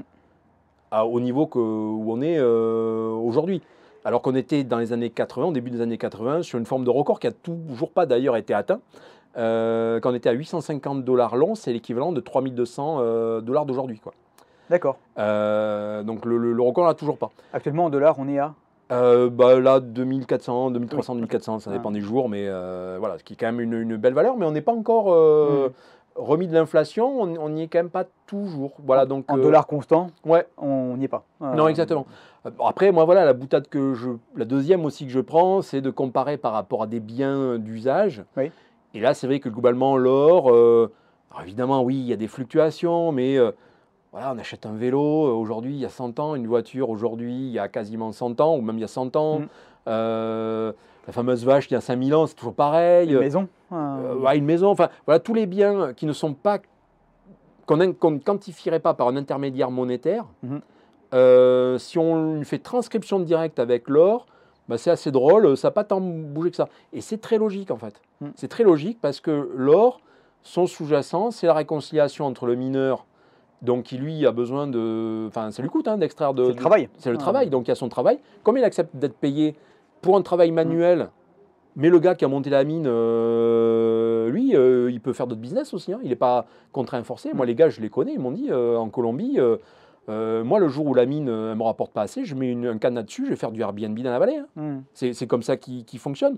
Donc, et c'est ça qui est super, hein, c'est que c'est un équilibre entre cette offre et cette demande d'un gars qui va consommer du produit chimique, du gasoil, de la main-d'œuvre pour extraire de l'or du sol ou de l'eau ou je ne sais pas quoi. Et en face, quelqu'un, combien il est prêt à payer pour en faire un bijou, un circuit électronique, sachant qu'il y a de la concurrence, c'est-à-dire Ou que pour le stocker. ou pour le stocker, oui, mais c'est même pas vraiment ça qui fait le prix. Ah, Pour oui. moi, c'est vraiment celui qui l'utilise qui fait le prix. C'est-à-dire le gars justement qui l'utilisait pour en faire un bijou. Est-ce que ça, par rapport à son niveau de vie, ça lui permet d'avoir le bijou qu'il voulait offrir? Si malheureusement il n'a pas le niveau de vie qui lui permet d'offrir le bijou qu'il voulait, eh ben, il va avoir un bijou plus petit, donc quelque part ça va contraindre en bout de course le mineur, lui, rajuster peut-être À la baisse. le prix à la baisse. Enfin, et ça existe depuis 5000 ans, hein. Ça existe, ce modèle, ça existe depuis 5000 ans, modulo les périodes, mais qui n'ont pas duré si longtemps que ça, où l'or était strictement un modèle d'étalon or, en fait. Oui, cadré vraiment. Voilà. Parce que même les périodes, les époques royales où on avait les monnaies en or, etc., mais c'était des époques où c'était pas modélisé par une banque centrale. Ça s'ajustait. Ça s'ajustait de manière Le manière souverain, naturelle. le souverain, il truandait un petit peu en mettant un petit peu moins, Ouais, et c'est puis ça. les gens finissaient par se rendre Ouais, compte. c'est eux qui ont c'est les souverains français qui ont inventé l'inflation. En Euh, rognant les pièces de monnaie, les premières pièces de monnaie souveraines françaises étaient rognées, c'est la première inflation. Ils n'ont pas qui apparaît. commencé chez les Romains Mais non, les Romains, pas tant que ça en fait. Et d'ailleurs, c'est pour ça que. à faire avec moins en moins d'or dedans Oui, alors. Oui, mais globalement, c'est quelque chose qui a réussi quand même à passer. Mais le truc le plus flagrant, c'était quand même les rois français. Et d'ailleurs, justement, dans ces époques-là, les citoyens, je ne sais pas si on peut les appeler comme ça en tout cas, à l'époque du Moyen-Âge, préfèrent encore continuer à utiliser les pièces romaines. Parce que justement, ils avaient plus confiance en elles n'avaient pas bougé. C'était un peu des monnaies de confiance, quoi. De collection déjà un petit peu, mais de circulation Ouais, encore. mais surtout de circulation. Les gars, ils avaient autre chose à faire que de collectionner, hein, je peux vous dire. Ils avaient besoin de vivre. Hein. Alors, on s'approche un petit peu de la fin. Pour tous ceux qui nous regardent, qu'est-ce qu'on peut faire concrètement pour se débancariser et comment est-ce qu'on sait que la débancarisation est réussie? Alors, donc pour se débancariser, on essaie de mesurer pour soi-même, par rapport à ses désirs, ses envies, ses passions, ses connaissances, ses compétences, qu'est-ce qui est de l'ordre du bien matériel ou immatériel dont on pourrait se doter et qui n'est pas en lien direct avec une banque. Oui. Et donc là, mais c'est d'une variété inouïe, quoi. Donc on dépense de manière réfléchie l'argent, finalement, que ce soit en se formant, peut-être. Par exemple, bien sûr. On est sur le coup le bien immatériel qu'on va faire fructifier parce qu'on a investi dans sa formation, par exemple. Donc ça, c'est une bonne généralisation.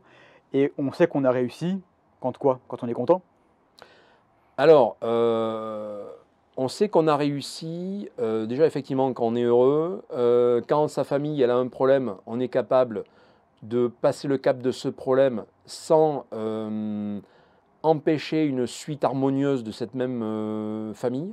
C'est-à-dire qu'on n'a pas été obligé d'aller taper dans une forme de bijoux de la couronne, qui étaient les dernières choses qu'on avait à vendre et que on est obligé de vendre même à vil prix.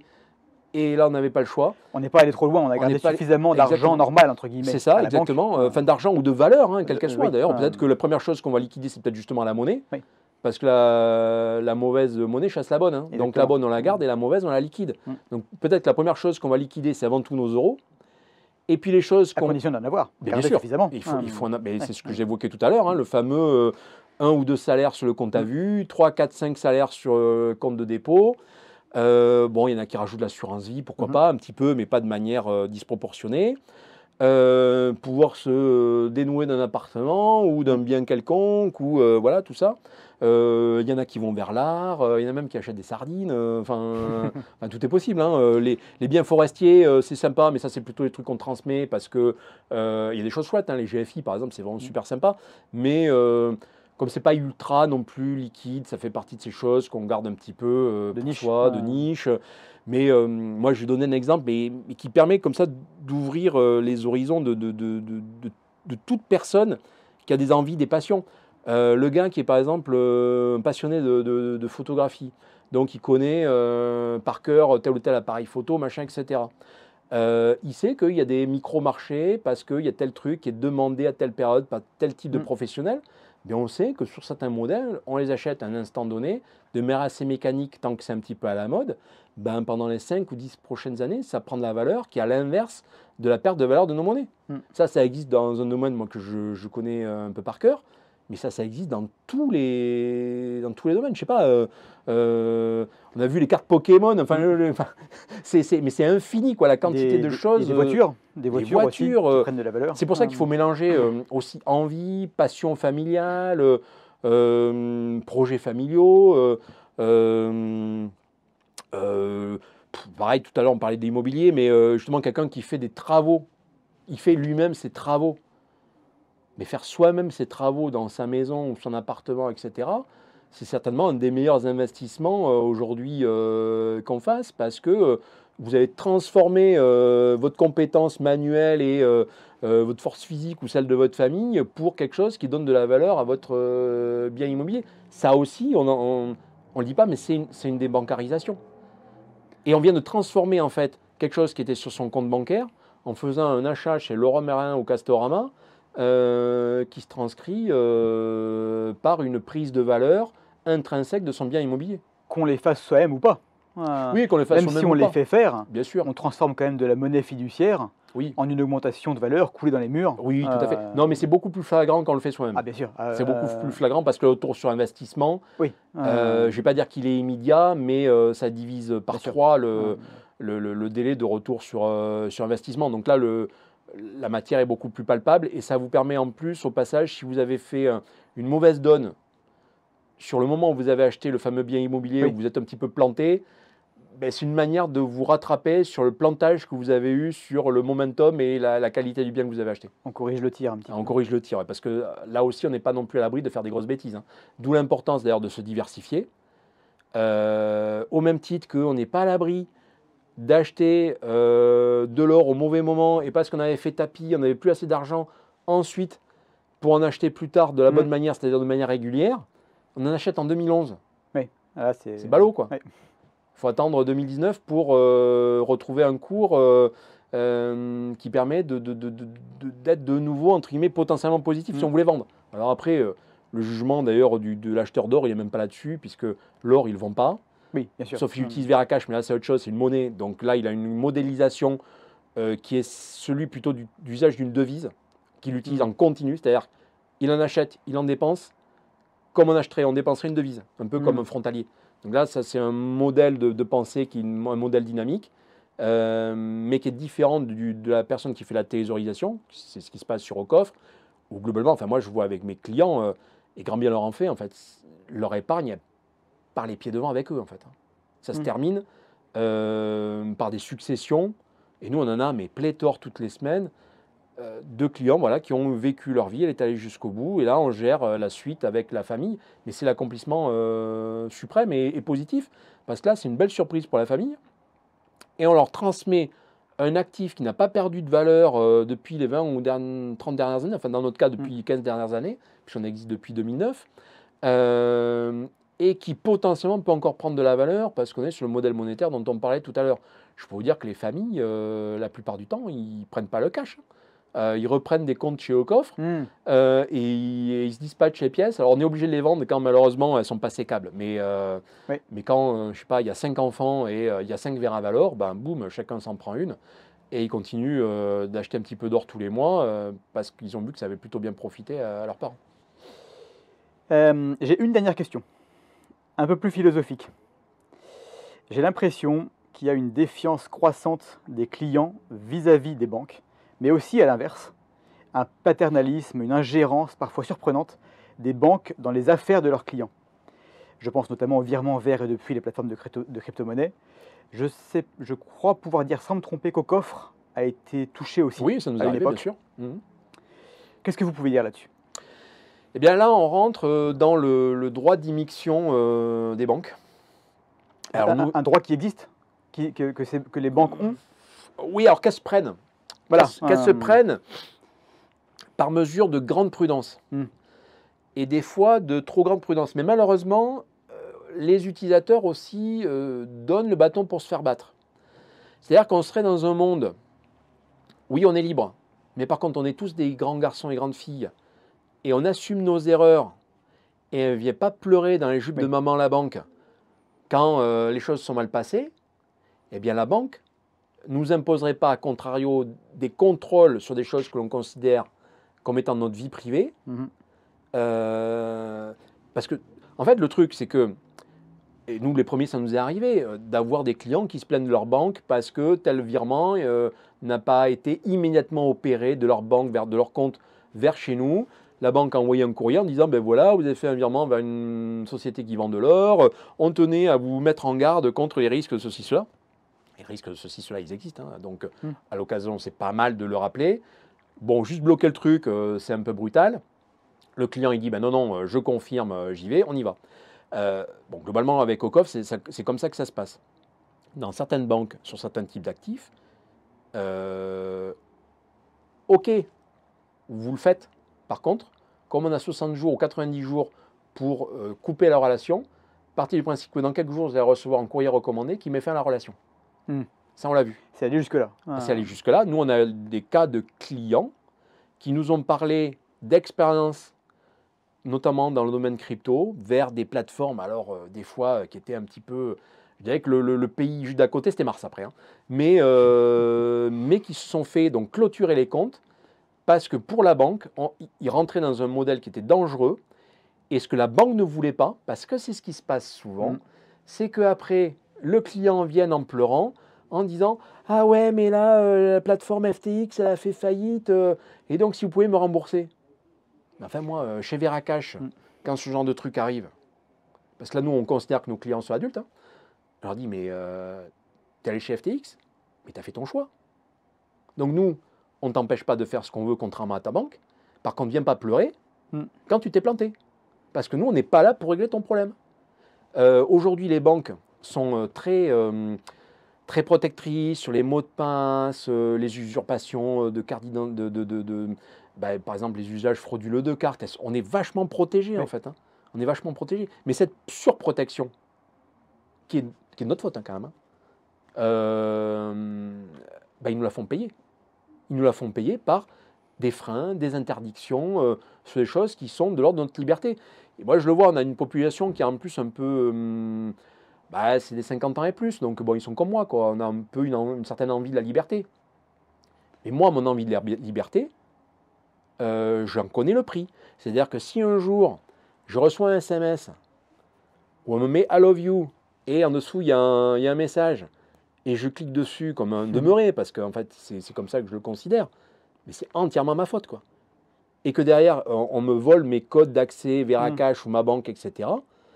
Nous, dans nos conditions générales sur Veracash, le responsable, c'est celui qui a cliqué sur le lien. C'est pas Veracash. Et donc, c'est ça le modèle qu'il faut mettre en perspective, c'est qu'on est devenu tellement sous tutelle de cette protection que les banques aussi nous ont vendu, hein, parce qu'ils sont quand même gagnants aussi là-dessus. Dans leurs frais, ils nous font aussi payer cette protection. Et en alourdissant le processus, bien sûr, ils réduisent les fraudes effectives qu'ils auraient dû rembourser. Bien sûr. Donc, en contraignant le client, ils gagnent sur tous les tableaux. Ah oui. Ils gagnent sur tous les tableaux. De toute manière, ils le font payer dans le service qu'ils font, l'abonnement qu'ils vous font souscrire. Donc, en fait, et ils réduisent les sinistres. Ils réduisent les sinistres. Vous le payez, donc en plus, ils sont gagnants. Donc, globalement, en bout de course, le gagnant de notre déresponsabilisation dont on est souvent les seuls acteurs, sur le coup, ce n'est pas nous, mais notre banque. Donc, si moi, je n'ai pas envie que ma banque soit gagnante parce que je suis un irresponsable, à moi de me mettre en posture, de devenir très responsable et de ne pas faire n'importe quoi. Moi, je vais donner des exemples. Nous, sur Ocoffre et Veracash, nous, le plus gros budget, aujourd'hui, c'est kiff-kiff entre, d'ailleurs, l'assurance et les chambres fortes et la cybersécurité. Et nous, aujourd'hui, on a un outil qui va taper dans les données publiques, quand je dis publiques parce qu'elles sont lisibles sur des comptes Telegram, mais du Darknet. C'est-à-dire, enfin, quand je dis du Darknet, c'est-à-dire Telegram, c'est pas dans le Darknet, mais c'est utilisé aussi par des hackers. Donc nous, on a accès à ces comptes Telegram de mecs qu'on ne veut pas croiser. Hein. C'est des gars, ils vous touchent même pas, vous avez déjà perdu quelque chose, quoi. Ces comptes, on a vu globalement, alors ça nous arrivait pour quelques-uns de nos clients, on a vu qu'il y avait certains de nos clients qui s'étaient fait pirater, alors peut-être leur pseudo public avec leur identifiant ou leur identifiant avec leur clé, mais jamais tout seul en fait, c'est toujours accompagné de leur compte Netflix, de leur compte en banque, etc. Qu'est-ce qu'on voit? Bon, évidemment, il y en a qui ont des mots de passe 1, 2, 3, 4, 5, 6. Bon, ça, ok. Ça va pas le faire. Bon, sauf chez nous, parce que nous, on bloque au bout de 3 tentatives. Le compte, il est bloqué si on a tenté 3 fois un truc fallacieux. Mais ce que je vois, c'est que même ceux qui ont des super mots de passe, alors des fois, ils utilisent toujours le même. Ouais. Alors, ce qui n'est pas possible avec Ocoff, sur le coup. Mais ils ont, par exemple, le même mot de passe pour Netflix, le même mot de passe pour leur compte Dell. Ils ont acheté chez Dell, par exemple. Ils ont fait un super mot de passe. Puis ils ont un compte Orange, pareil, le même mot de passe, etc. Puis là, Dell vient de se faire hacker 49 millions de comptes. Enfin, je dis ça parce que c'est ce qui s'est passé là, il y a quelques semaines. Et du coup, le couple email mot de passe, c'est fini. Et donc, ces hackers qui ont acheté cette base Dell, qu'est-ce qu'ils vont faire? Quand ils voient en plus que le gars, c'est une adresse à Gmail, premier truc qu'on fait, c'est de tester si avec ce mot de passe, on n'accède pas au mail Gmail. Bon, c'est un peu compliqué parce qu'il y a du tout est fait, donc de la connexion par un login tierce, quoi, etc. Mais enfin, bon, suivant des fois les configurations, puis il suffit que pour X raison, ils aient aussi piraté le téléphone en parallèle. Enfin, les gars, ils savent croiser la data, quoi. Les data lakes, ils savent ce que c'est, quoi. Et eux, ils savent le croiser. Big data, il n'y a aucun souci. Mais en bout de course, vous pouvez avoir un mot de passe qui fait 3 km. Eh bien, vos comptes, ils sont morts. Mais parce que tout simplement, vous avez mis un cadenas énorme sur une porte de garage où en fait, il y avait juste qu'à rentrer par la chatière ou la porte du chien, quoi. Et ça, c'est dommage. Et nous, systématiquement, ce qu'on voit quand nos clients nous disent qu'ils se sont fait pirater, quand on gratte un petit peu, qu'on discute avec eux, eh ben, ils ont ouvert le mail classique d'un ami à eux qui leur dit ah, j'ai un problème, est-ce que tu peux me rendre un service? Clique sur ce lien, tu vas pouvoir, je sais pas, me filer 30 € pour que je passe un cap difficile ou je sais pas quoi. Ou tiens, on a un colis Amazon en livraison. On a tous des colis Amazon en livraison. Et on est pressé parce qu'on l'attendait. Bam, on clique dessus. Ah, mais c'était pas Amazon. Parce qu'en fait, le .com, c'était amzone.com, je sais pas quoi. Mais en fait, non, c'est un nom de domaine qui a été déposé par un pirate. Enfin, là, il y a des outils. Et nous, on a beau parler de ces outils, des fois, c'est pas entendu, quoi. Donc, et les banques font aussi le job là-dessus. On peut pas. Enfin, vous voyez, on peut pas tirer à boulet rouge tout le temps sur les banques. Sur les banques ou les organismes financiers au sens large. Nous, on est un organisme financier. On conserve et on préserve l'épargne de nos clients. On détient plus de, aujourd'hui, 600 millions d'euros en valeur. Pour certains, c'est rien, mais pour nos clients, c'est quand même beaucoup. Ça serait dommage quand même que ça soit mis à mal par une mauvaise protection cyber, quoi. Et qui viendrait déjà de base de nos clients. Comme souvent. Souvent, comme on dit, le bug, il est entre le clavier et la chaise. Exactement. Pour résumer, en 2-3 phrases, donc se débancariser, à mon sens, c'est se protéger raisonnablement contre le risque bancaire. Ça ne veut pas forcément dire fermer ses comptes et cacher des valises de billets à la maison, surtout pas. Acheter un peu d'or, non seulement ça retire le risque bancaire, mais aussi celui lié à l'euro à long terme. Et donc vous faites d'une pierre deux coups. Exactement. Jean-François, le mot de la fin. Le mot de la fin, puisqu'on a parlé d'or, et ce qui pourrait être quand même intéressant, c'est d'avoir une idée de la répartition de l'or. Moi, je n'ai pas parlé du reste, mais je vais parler quand même de l'or, de ce qui peut être raisonnable d'avoir dans le portefeuille global. La part de l'or. La part de l'or. Dans le patrimoine. Exactement. Parce qu'il y a des chiffres qui circulent et certains vont dire, voilà, 20%, d'autres 5%, etc. Mais en fait, là, il faut faire une introspection personnelle. Il faut voir, en fait, quelle est son exposition. Et quelqu'un, donc, qui est exposé à la monnaie. Donc, aujourd'hui, quelqu'un chez nous, là, qui est exposé à l'euro. Oui. Donc, être exposé à l'euro, c'est justement avoir ses comptes en banque, en épargne, etc., avec de l'euro dessus. Et si on n'avait que ça veut dire qu'en cas de problématique de l'euro de sa banque, on n'a qu'un seul actif qui est dangereux, mais qui sur le coup engage le danger de tout l'ensemble, c'est lui. Ça veut dire qu'à ce moment-là, l'or, il faut en avoir de manière surpondérée, vraiment de manière assez importante. Et donc à ce moment-là, 20-25% pour équilibrer les pertes des autres 70 ou 80% qui ne seraient que de la monnaie. Ça pourrait s'entendre. Ah, ça s'entend totalement. Et là, on se remet en perspective des problématiques d'euros, des problématiques de banque, des pertes de valeur de monnaie dans son pays ou dans des pays qu'on connaît. On peut prendre, je sais pas, le cas des États-Unis, l'inflation qui se sont prises ces dernières années, c'est pas à coût de 1% par an, quoi. Mais donc ça, on le compense, on l'équilibre par quoi? Mais peut-être à ce moment-là, par avoir suffisamment d'or pour pouvoir le revendre. Et là, je parle en connaissance de cause, parce que nous, les clients chez Ocoffre, depuis 15 ans, c'est la première fois que ça arrive, on a autant de vendeurs que d'acheteurs. C'est très intéressant à observer.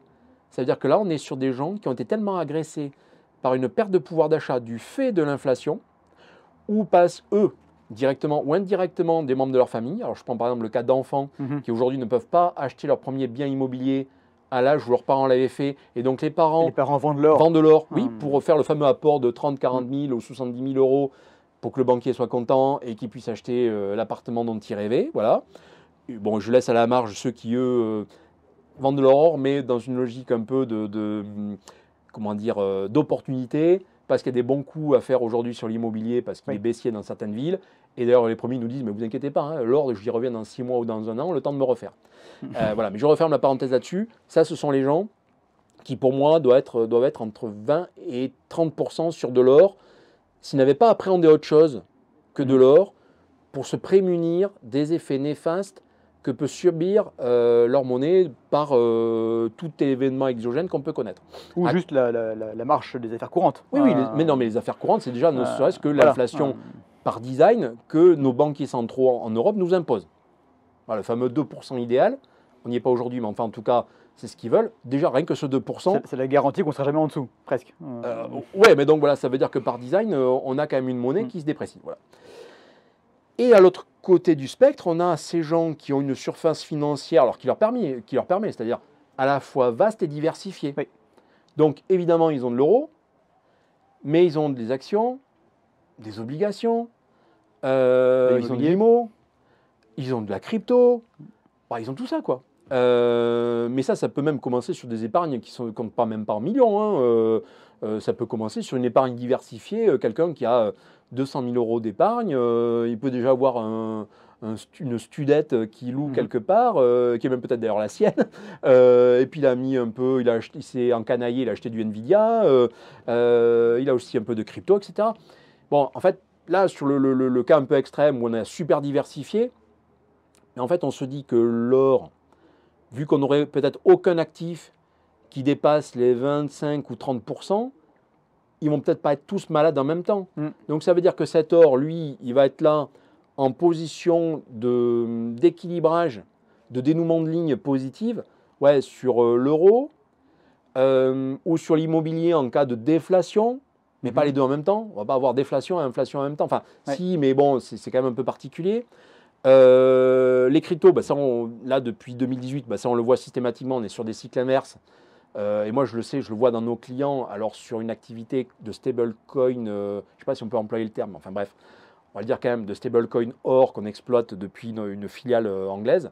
Et nous on a pas mal d'utilisateurs assidus de crypto qui, quand ils considèrent que leurs cryptos sont arrivés à un niveau assez élevé, ils font banque, ils vendent leurs cryptos et ils achètent du Vera1 pour revenir sur un actif contre-cyclique de leur crypto. Ils savent que leur crypto, statistiquement, elle a quand même des chances à un moment donné de retomber. Boum, ils profitent du cycle baissier. Bam, ils vendent leur or qui était dans une autre posture. Oui, donc là, on est sur un modèle un peu plus de trader, mais quelqu'un qui, de toute manière, gère la diversification de son épargne, à un moment donné, il est obligé un peu d'être dans cette posture un peu dynamique et un petit peu active. Et donc, par design, l'or doit occuper une part. Et là, 5% suffisent. Mais quand je parle d'un trader ou actif, ou tout simplement même d'un épargnant, même les robots de trading font pareil. Et les robots de trading font pareil dans le sens où ça a été observé.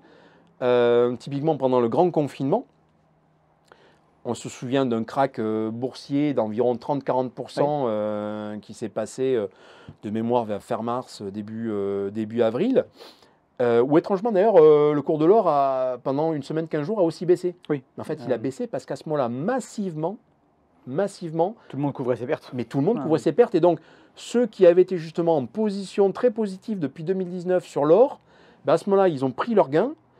Ils ont équilibré les grosses pertes qui se prenaient, y compris sur le pétrole, qui était en négatif.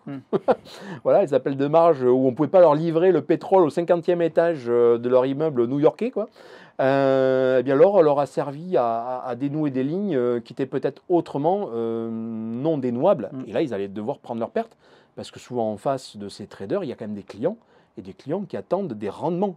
Donc quand vous promettez par design, quoi qu'il arrive, un rendement même de ne serait-ce que de 2%, je peux vous dire que ce 2%, il faut quand même arriver à le promettre, quand en parallèle, vous venez de vous prendre 30 ou 40% et vous ne savez pas si ça va s'arrêter.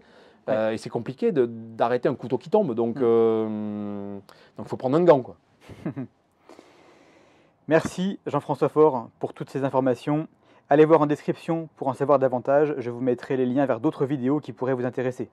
Dorénavant, vous en savez un peu plus sur la banque, ses avantages, mais aussi ses risques, souvent sous-estimés. On se retrouve très vite dans la prochaine vidéo. En attendant, soyez prudents dans vos investissements, mais sans oublier de rester curieux.